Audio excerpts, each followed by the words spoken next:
Welcome to special report. యుద్ధం ఓ మరణ శాసనం. రెండు ప్రాంతాలు, రెండు గ్రూపులు లేదా రెండు దేశాల మధ్య జరిగే ఘర్షణ వందల మంది ప్రాణాలు తీస్తుంది. ఇప్పటి వరకు ఈ ప్రపంచంపై ఎన్నో యుద్ధాలు జరిగాయి, ఇప్పుడు జరుగుతున్నాయి. కొన్ని యుద్ధాలు ఆధిపత్యం కోసమైతే మరికొన్ని అస్తిత్వం కోసం. ఇప్పుడు ఈ శతాబ్దంలో కూడా కొన్ని యుద్ధాలు జరుగుతున్నాయి. అవేంటో వాచ్ దిస్ స్టోరీ.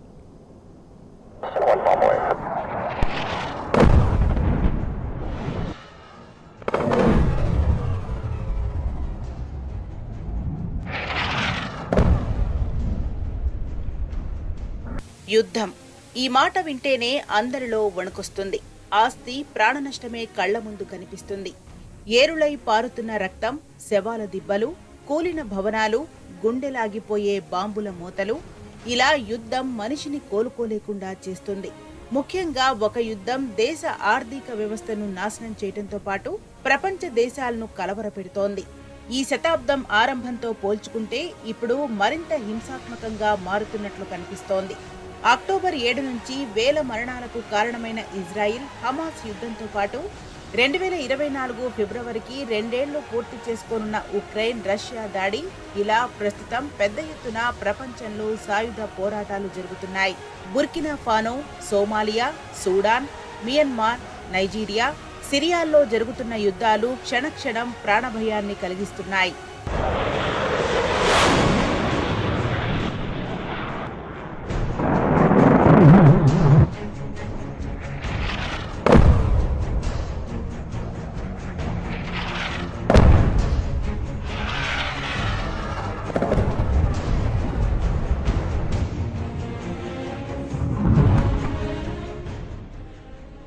యుద్ధాలు, పోరాటాలను అనేక రకాలుగా విశ్లేషిస్తుంటారు.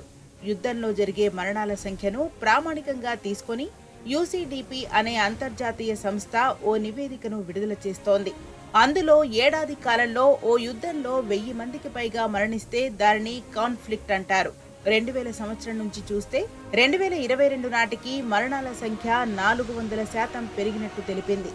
ముఖ్యంగా 2022లోనే 97% పెరిగిందని వెల్లడించింది.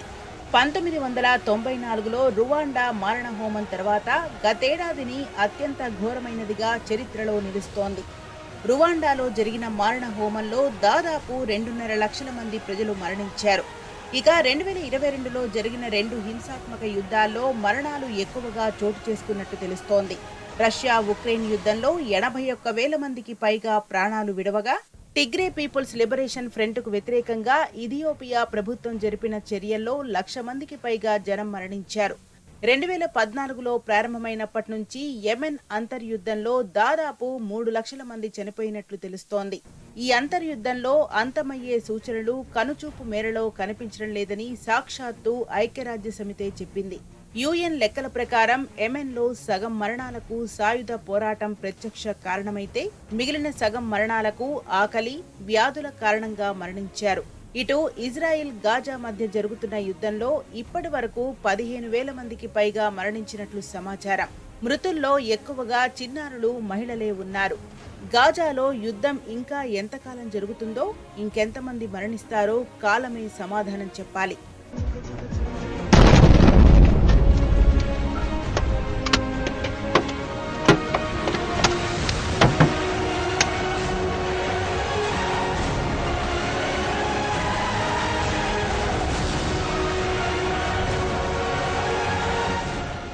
ఉత్తరాఫ్రికాలోని సాహెల్ రీజియన్లో జరిగిన సాయుధ సంఘర్షణల్లో బుర్కినా ఫానో యుద్ధం అత్యంత హింసాత్మకమైనది.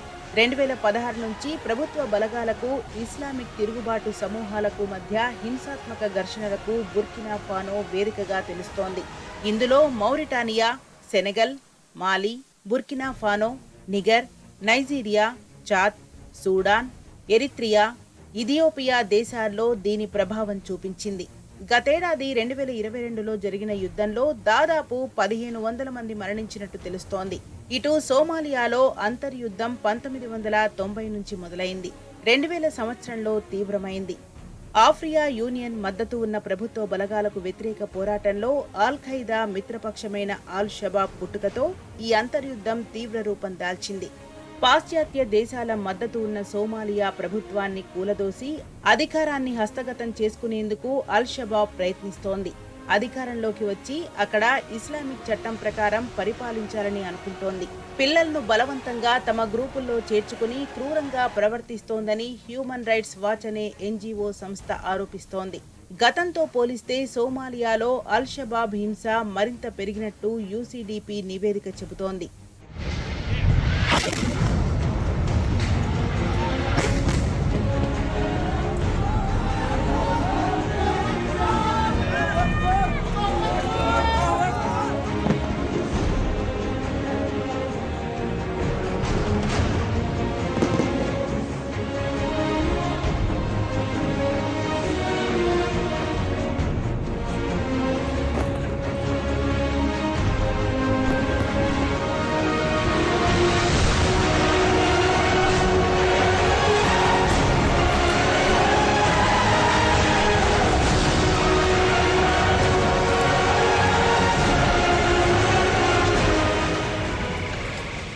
సూడాన్లోని మానవతా సంక్షోభాన్ని ఊహించలేనిదని ఐక్యరాజ్యసమితి మైగ్రేషన్ ఏజెన్సీ అభివర్ణించింది.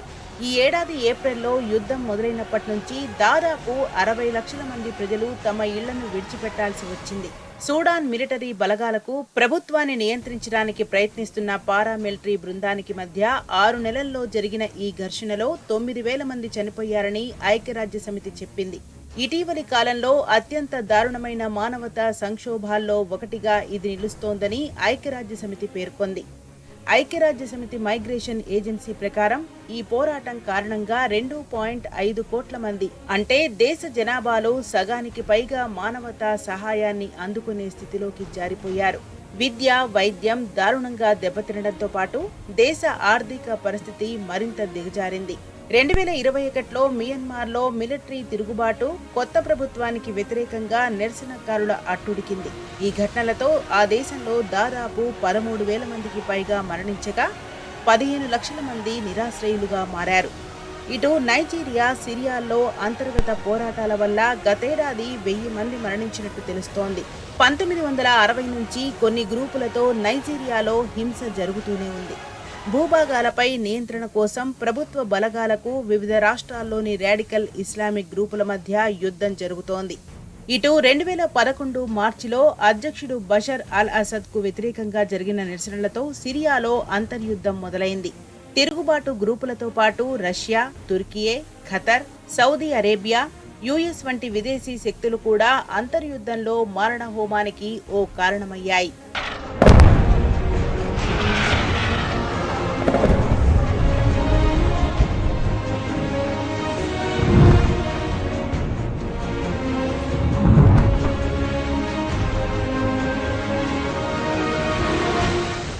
రెండు 2014లో సౌదీ అరేబియా మద్దతున్న యెమెన్ ప్రభుత్వానికి హౌతీలు వ్యతిరేకంగా నిలబడ్డారు. హౌతీలకు ఇరాన్ మద్దతుంది. 2014లో సెప్టెంబర్లో రాజధాని సనాను హౌతీలు స్వాధీనం చేసుకున్నారు. సౌదీ అరేబియా నాయకత్వంలోని ఒక సంకీర్ణం ప్రతిస్పందించింది. 8 ఏళ్లు వేలాది వైమానిక దాడుల తర్వాత కూడా తిరుగుబాటుదారులు ఇంకా రాజధానిని నియంత్రిస్తున్నారు. ఐక్యరాజ్యసమితి జోక్యంతో 2022లో 6 నెలల కాల్పుల విరమణ ఒప్పందంపై సంతకాలు చేసినప్పటి నుంచి అక్కడ హింస కాస్త తగ్గింది. అయితే హౌతీలు, సౌదీ మధ్య చర్చలు ఆగిపోయాయని వస్తోన్న నివేదికలపై ఆందోళనలు పెరుగుతున్నాయి.